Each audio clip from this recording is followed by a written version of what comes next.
ब्रजवासी गए थे कुरुक्षेत्र।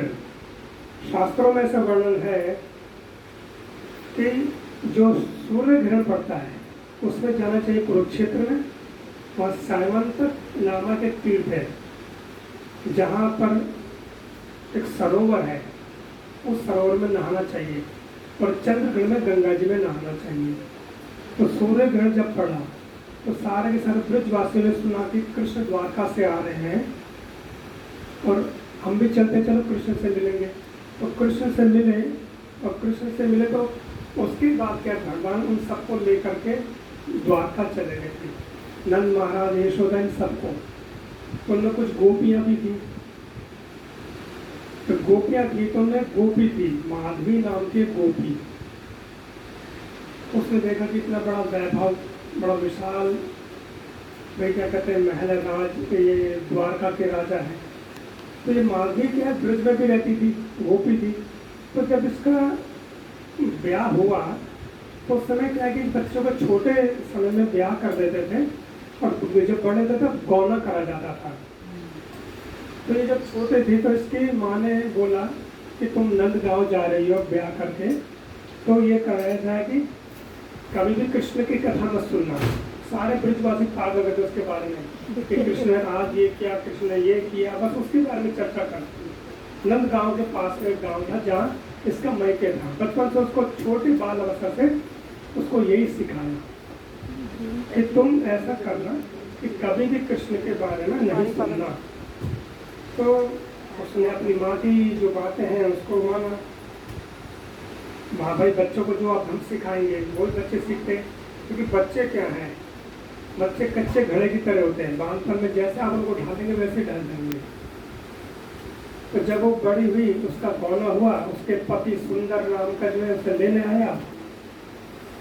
अब वो जब नंदगांव की सीमा आई तो उसने घूंघट किया हुआ था और वो बैलगाड़ी में लेकर के आ रहा था। तो एकदम से कृष्ण की आवाज़ आई, अरे भैया सुंदर, ले आया भाभी को? मैं कहा हाँ ले आया भैया।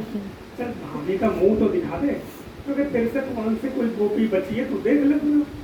तो मानेगा नहीं। तो जैसे ही उसने सुना गोपी ने, माधवी ने, ये कृष्ण आए, तो उसने घूंघट और कस के पकड़ लिया कि तो मैं चेहरा नहीं दिखाऊंगी, इसके तो बारे में न देखना न सुनना। तो भगवान ने बहुत प्रयास किया, नहीं हुआ। तो भगवान ने कहा ठीक है, अब ये कि तू ही तरसेगी मेरा मुंह देखने के लिए, अगर ऐसा। तो भगवान ने कहा चल रहे थे। और फिर जो उसका पति था रोज बोलता था, वो भी जाता था कृष्ण की मंडली में था कि आज कृष्ण ने ये ससुर को मारा, ये ससुर को, रोज कथा बोले, पर वो कोई कथा में उसकी रुचि नहीं थी।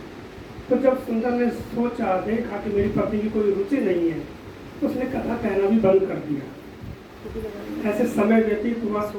तो एक बात जैसे कि भागवत में घटना आती है, इंद्र ने क्या किया, जब वृष्टि करी, बहुत भयंकर वर्षा करी इंद्र ने 7 दिन ना, जो भगवान ने गोवर्धन पर्वत उठाया था, तो सब के सब लोग अपनी रक्षा करने के लिए भागे तलहटी में गोवर्धन की, कि हम इसके नीचे रहेंगे। और वहाँ रहे तो ये माधवी गोपी भी उसमें थी। उसने देखा कि बहुत बड़ा विशाल पहाड़ है, इस पर स्थिर है, रुका किस पर है। तो देखा छोटी सी उंगली देख आएगी। फिर उसने उंगली उसके जब मुंह पर, उसका चेहरे पर उसका ध्यान गया तो रोने लगी, अपनी माँ को कोसने लगी कि तूने कैसी शिक्षा दी थी मुझे कि कभी इसका मुंह मत देखना, एकमात्र यही तो जो देखने योग्य है, किसको देख। वो रो रही थी। अब 7 दिन ऐसा हुआ, जब इंद्र की वृष्टि समाप्त हुई तो भगवान ने पर्वत रखा नीचे, सबके सब कृष्ण ने मिल करके जा रहे हैं, पर कृष्ण उसकी तरफ देख भी नहीं देते।